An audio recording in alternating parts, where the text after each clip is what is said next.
श्रीराम. नमस्कार साधक बंधू भगिनींनो, चैतन्य उपासना या चॅनलवर मी सौ माधुरी कुलकर्णी आपले स्वागत करते.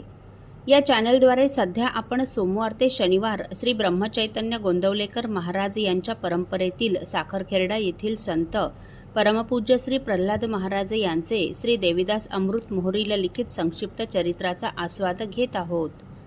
तसेच रविवारी श्री महाराजांच्या काही भक्तांचे अनुभव ऐकत आहोत. श्री महाराजांना त्रिवार वंदन करून मी आज आपणास श्रींच्या एक अनुग्रहित भक्त सौ सुमेधा सुधीर कुलकर्णी राहणार फलटण यांना श्रींचा आलेला अनुभव त्यांच्याच शब्दात कथन करणार आहे. सुमेधाताई सांगतात, श्रीराम. बऱ्याच दिवसांपासून आम्हा पती पत्नींना असे वाटत होते की आपल्या घरी श्री महाराजांच्या आरतीचा कार्यक्रम व्हावा, पण मनात अनेक नको नको ते विचार येत होते. घरात आम्ही दोघेच आणि खूपच वयस्कर असलेल्या सासूबाई, त्यात वयोमानाप्रमाणे अधूनमधून त्यांच्या तब्येतीच्या तक्रारी, तसेच आरतीच्या मंडळाचे 20-25 लोक आल्यावर आपल्याकडे मनुष्यबळ नसल्याने त्यांचे सर्व व्यवस्थित झाले पाहिजे ते आपल्याला नीट जमेल का नाही या विचारांनी मनाची द्विधा अवस्था झाली होती. एवढ्या लोकांसाठी चहा, कॉफी, खिचडी वगैरे करणे काही अवघड नव्हते, पण या सगळ्या व्यापामध्ये यजमानींबाईंना उपासनेपेक्षाही स्वयंपाकघरात जास्त वेळ घालवावा लागतो आणि ते आम्हाला नको होते. त्यामुळे थोड्या साशंक मनानेच आमच्या येथे आरती मंडळाच्या अध्यक्ष असलेल्या बाईंना मी फोन केला. तर त्या बाईंनी स्वतःहूनच फोनवर बऱ्याचशा गोष्टी स्पष्ट केल्या. त्यांनी सांगितले की आम्ही शक्यतो कुणाकडेही खाण्यापिण्याचे टाळतो. तरीही तुम्हाला अगदीच वाटत असेल तर तुम्ही उपवासाचा चिवडा, लाडू, पेढा वगैरे कोरड्या गोष्टींचे पॅक अथवा केळी असे काही प्रसाद म्हणून देऊ शकता. त्यांच्याशी झालेल्या या संवादामुळे आम्हा उभयतांना खूपच हलकं वाटलं व श्री महाराजांच्या आरतीचा कार्यक्रम गुरुपौर्णिमेच्या दुसऱ्या दिवशी म्हणजेच 11 जुलै 2025 रोजी करण्याचे ठरले. आरतीच्या आदल्या दिवशी आम्ही दोघे हार, फुले, पेढे, फळे, दूध, उपवासाचे पदार्थ वगैरे आणायला निघालो आणि पाऊस सुरू झाला. आता जर पाऊस थांबला नाही तर आपल्याला रिक्षाने सगळीकडे भटकंती करावी लागेल असे वाटले. पण थोड्या वेळातच पाऊस थांबल्यामुळे आम्ही दुचाकीवरून सर्व सामान आणले. अर्थातच ही श्री महाराजांचीच कृपा. पुढे प्रश्न निर्माण झाला तो महाराजांच्या मोठ्या फोटोचा. आमच्या घरी देवघरात श्री महाराजांचा एक लॅमिनेटेड छोटा फोटो आहे, परंतु एवढ्या सर्व लोकांसमोर तो फोटो टीपॉयवर ठेवल्यावर खूपच लहान दिसला असता. मोठा फोटो कुणाकडे मिळेल का याची आम्ही कॉलनीत चौकशी सुरू केली. श्री महाराजांनी आम्हाला मुळीच तोशीस पडू दिली नाही. आमच्या कॉलनीत एका साधकांकडे श्रींचा नेहमीपेक्षा खूप मोठा आणि अतिशय देखणा असा फोटो मिळाला.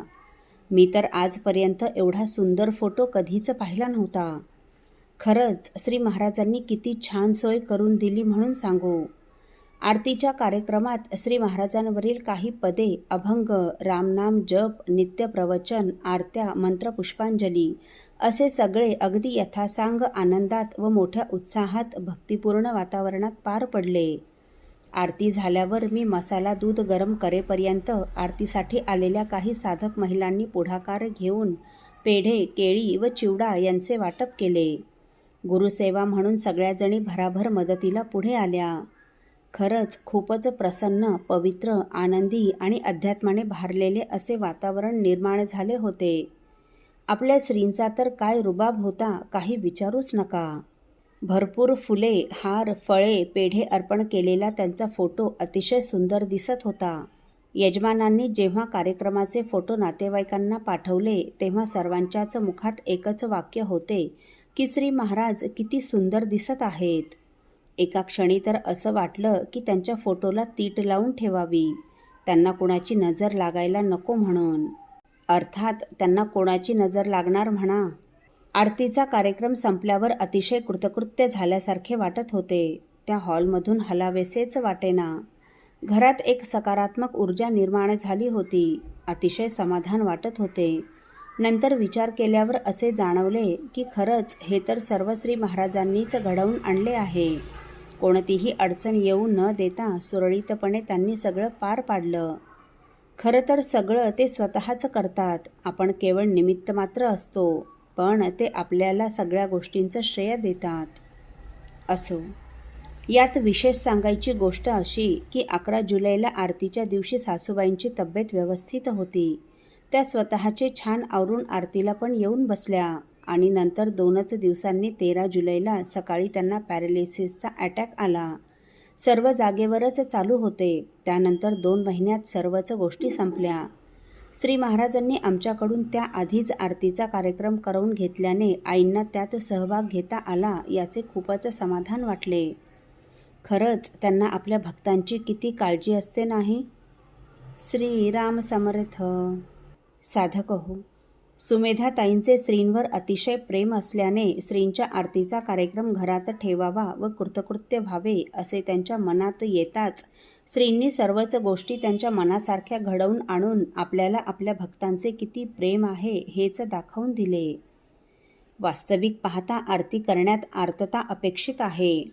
आर्तता म्हणजे भगवंताविषयी विलक्षण तळमळ, उत्कंठा, आतुरता. सुमेधाताईंना हे बऱ्याच अंशी साधलेले दिसते. अहो, संतश्रेष्ठ तुकाराम महाराजांची आर्तता काय वर्णावी. भगवंताच्या वियोगाने तळमळ लागलेल्या तुकोबांना त्यांच्या चरणांची भेट व्हावी, तेथे मनाने कायमचा विसावा घ्यावा अशी आस लागली व अंतःकरणाची हीच आर्तता अतिशय सुंदर शब्दात वर्णन करताना त्यांच्या मुखारविंदातून शब्दसुमने प्रसवली, ती अशी. आर्त माझ्या बहुपोटी व्हावी भेटी पायांशी, यासी तृप्ती कृपावंता माझी चिंता असो द्या. तळमळ करी चित्त अखंडित वियोगे, तुका म्हणे पंढरीनाथा जाणे व्यथा अंतरींची. श्रीराम समर्थ. साधक हो, आपल्यापैकी कोणा श्रींच्या भक्तांना श्रींचे असेच काही अनुभव आले असतील तर इतर साधकांचे श्री महाराजांवरील व त्यांचा प्राण असलेल्या नामावरील प्रेम वृद्धिंगत व्हावेत या पवित्र हेतूने आपण मला ते 9422843253 अथवा सुनील दादांच्या 9892608401 या व्हॉट्सअप नंबरवर कळवावेत अशी नम्र विनंती. श्रीराम समर्थ.